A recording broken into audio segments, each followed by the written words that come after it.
ABP news आपको रखे आगे। तो अब बात बंगाल की कर लेते हैं। जैसे जैसे पश्चिम बंगाल में चुनाव की तारीख नजदीक आ रही है, वैसे वैसे चुनाव दिलचस्प रुख लेता जा रहा है। बीजेपी और ममता के बीच सीधी जंग को तैयार होती जमीन पर हैदराबाद वाले असुद्दीन ओवैसी पहुंच चुके हैं। ओवैसी का सियासी सितारा इन दोनों बुलंदी पर है और उसी बुलंदी के भरोसे वो ममता के गढ़ में अपनी ताकत आजमाने का ऐलान कर चुके हैं।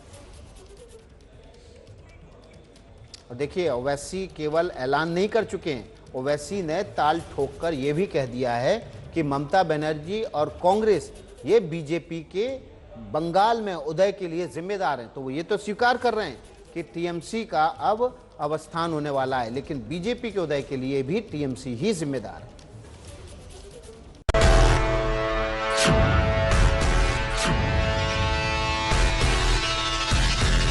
हम एक एमआईएम पार्टी है, पॉलिटिकल पार्टी है। हम अपने पार्टी को एस्टैब्लिश करेंगे, इलेक्शन लड़ेंगे।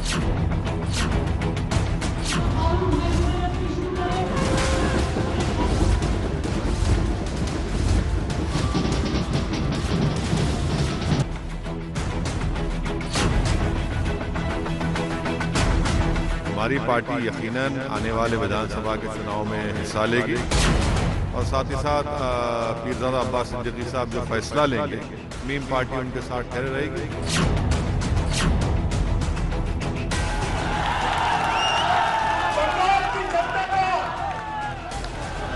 जो ममता दीदी के प्रति गुस्सा है उसको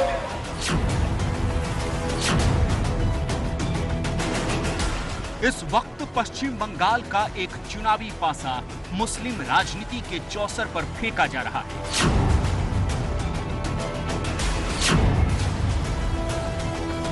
पहले तो इस लड़ाई में ममता बनर्जी की टीएमसी और बीजेपी ही थी, लेकिन अब नई एंट्री ली है ऑल इंडिया मजलिस-ए-इत्तेहादुल मुस्लिमीन यानी एआईएमआईएम के प्रमुख असदुद्दीन ओवैसी ने। हमारी पार्टी यकीनन आने वाले विधानसभा के चुनाव में हिस्सा लेगी और साथ ही साथ पीरजादा अब्बास सिद्दीकी साहब जो फैसला लेंगे, मीम पार्टी उनके साथ ठहरे रहेगी। रविवार को ओवैसी बंगाल गए और वहां से लौट भी गए, लेकिन बंगाल के कई राजनीतिक धुरंधरों की नींद भी हराम कर गए। सत्तारूढ़ तृणमूल कांग्रेस कह रही है कि आते जाते रहते हैं ऐसे लोग, लेकिन बीजेपी को लगता है कि ओवैसी जितना जोर लगाएंगे उसे उतना ही फायदा देगा।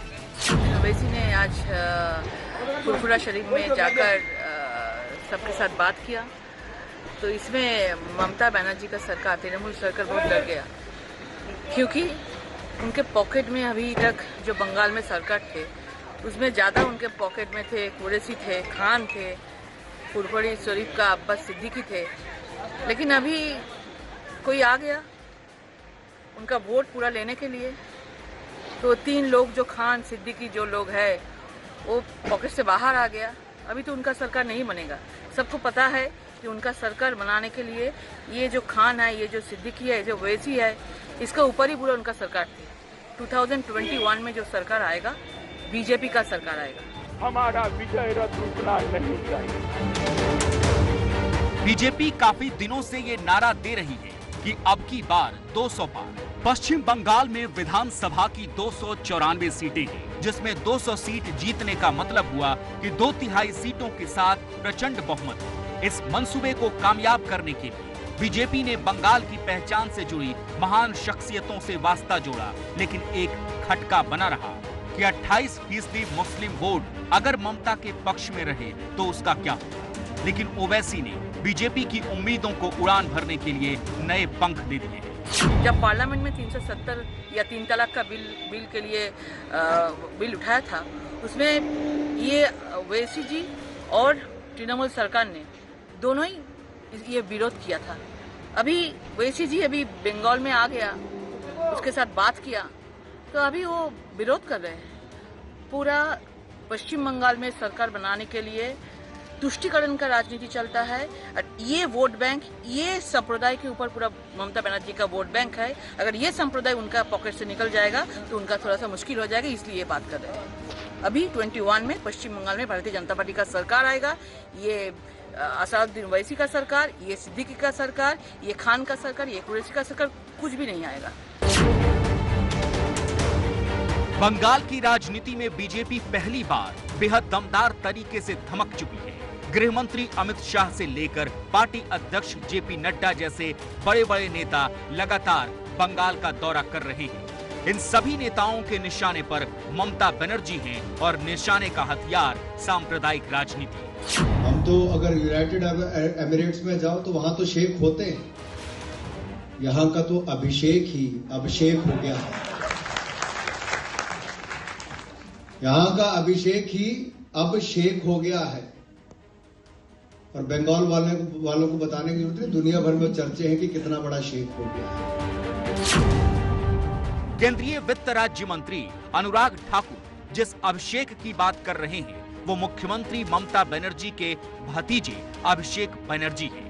अभिषेक के बहाने बीजेपी का निशाना ममता बनर्जी के भाई भतीजावाद पर है, तो दूसरी तरफ बीजेपी इसे मुस्लिम तुष्टीकरण से भी जोड़ रही है। इसकी वजह पश्चिम बंगाल में मुस्लिम वोटों का प्रभाव और उस पर ममता का दबदबा भी है। पश्चिम बंगाल में मुसलमानों की आबादी करीब 28% है। वहां विधानसभा की 135 सीटें ऐसी हैं जहां मुस्लिम वोट 20% से भी ज्यादा है। पिछली बार 135 में 90 सीटों पर टीएमसी जीती थी। अब अगर मुस्लिम वोट ममता ओवैसी और कांग्रेस लेफ्ट गठबंधन में बंट जाता है तो बीजेपी को लगता है कि उसका हिंदुत्व, राष्ट्रवाद और बांग्ला अस्मिता का नारा उसे बंगाल विजय तक पहुंचा देगा। न कम्युनिस्ट विकल्प है, न तृणमूल कांग्रेस विकल्प है। बंगाल को आगे ले जाना है तो मोदी जी का पूर्व उदय का जो मिशन है, पूर्व को देश के ईस्टर्न हिस्से को वो जो ग्रोथ इंजन बनाना चाहते हैं, इसी के साथ ही बंगाल की जनता हमारा सहयोग दे, ये मैं विनती करने आया हूं। हमारा संकल्प है कि मोदी जी के नेतृत्व में हम बंगाल को फिर से एक बार सोनार बांग्ला बनाने की दिशा में आगे बढ़ेंगे। पहले महाराष्ट्र और फिर बिहार में चुनावी कामयाबी मिलने के बाद ओवैसी का पश्चिम बंगाल में जाना ममता के लिए खतरे की घंटी सुना रहा है, तो इसमें कांग्रेस और लेफ्ट को भी अपनी बर्बादी के आसार दिख रहे होंगे। पिछले लोकसभा चुनाव में बंगाल में इन दोनों दलों का काफी बुरा हाल रहा। ओवैसी की एंट्री के खतरे को कांग्रेस अच्छे से महसूस कर रही है। টিএমসি তো বিজেপি কে রেড কার্পেট পেতে বাংলা নিয়ে এসেছে। ওআইসি বলার আগে আমরা হাজারবার বলেছি, কিন্তু আমার বক্তব্য হচ্ছে এই পরিস্থিতিতে আমাদেরকে এটা বুদ্ধিমানের কাজ হবে যে মুসলমানদেরকে বলো তোমরা আমাকে ভোট দাও, ধর্মনিরপেক্ষ শক্তির সঙ্গে আমি যাব না, আমি একটা বিজেপি বিরুদ্ধে সাম্প্রদায়িক মুসলমান শক্তিকে আমি খাড়া করছি। অতএব সম্প্রদায়ের সঙ্গে লড়াই আরেকটা সাম্প্রদায়িক শক্তিকে আমি বলিয়ান করতে যাই, তাতে কি মুসলমানদের লাভ হবে? কি করে লাভ হবে? কারণ মুসলমানরা সারা ভারতবর্ষে খুব জোর 15% হলো, তাতে লাভটা কার হবে? লাভটা তো বিজেপির হবে। বিজেপি কালকে বলবে এই দেখো হিন্দুদের পার্টি খুলে দিয়েছি, মুসলমানদের পার্টি খুলেছে, আমরা হিন্দুদের পার্টি খুলেছি, মাঝে আর কোনো ধর্মনিরপেক্ষ শক্তির আর স্থান থাকবে না। ভারতবর্ষে গণতন্ত্র লাটে উঠবে। रविवार को हुगली जिले की फुरफुरा शरीफ मस्जिद के बड़े धार्मिक नेता अब्बास सिद्दीकी से ओवैसी की मुलाकात से बंगाल में सियासी खलबली बढ़ गई है। सबसे बड़ी बात ये कि ओवैसी के निशाने पर भी ममता ही है। ये इनका गुरूर और अहंकार है कि जब ममता बनर्जी बीजेपी के साथ थी तो गुजरात जल रहा था, तो जब ममता बनर्जी को ख्याल नहीं आया मुसलमानों का, और ममता बनर्जी इस तरह की जो वाहियात बातें कर अनाप शनाप बक रही हैं, वो एक चीफ मिनिस्टर के एक बड़ी ही मोअज़्ज़ज़ और अजीम ओहदे पर फायज हैं, उनको इस तरह की बात नहीं करनी चाहिए। तीसरी बात यह है कि ममता बनर्जी बंगाल की जनता को ये नहीं बता पा रही हैं, और जनता जानती है कि यहाँ से अगर 18 लोकसभा की सीट पर बीजेपी जीती, इसका जिम्मेदार ममता बनर्जी है। एमआईएम पार्टी तो नहीं लड़ी थी, मीम पार्टी। उनके इतने बड़े बड़े एमपीज, लीडर्स जो उनके साथ बुरे वक्त में साथ ठहरे थे वामपंथियों के खिलाफ, आज वो बीजेपी जा रहे हैं, तो क्या मुझसे पूछ के जा रहे हैं? तो ये ममता बनर्जी का फ्रस्ट्रेशन है, और उनको शायद मैथमेटिक्स में बहुत कमजोर हैं वो। दरअसल फुरफुरा शरीफ मस्जिद का प्रभाव बंगाल के मुसलमानों पर काफी ज्यादा है, और अगर ये प्रभाव वोटों में बदला तो ममता बनर्जी के किले की बुनियाद में बड़ी सेंध लग सकती है। बीजेपी के सामने लक्ष्य है जीतना और टीएमसी के सामने लक्ष्य है अपने गढ़ को बचाने का, और इसमें सबसे अहम फैक्टर हो सकता है एम फैक्टर, यानी कि मुस्लिम फैक्टर।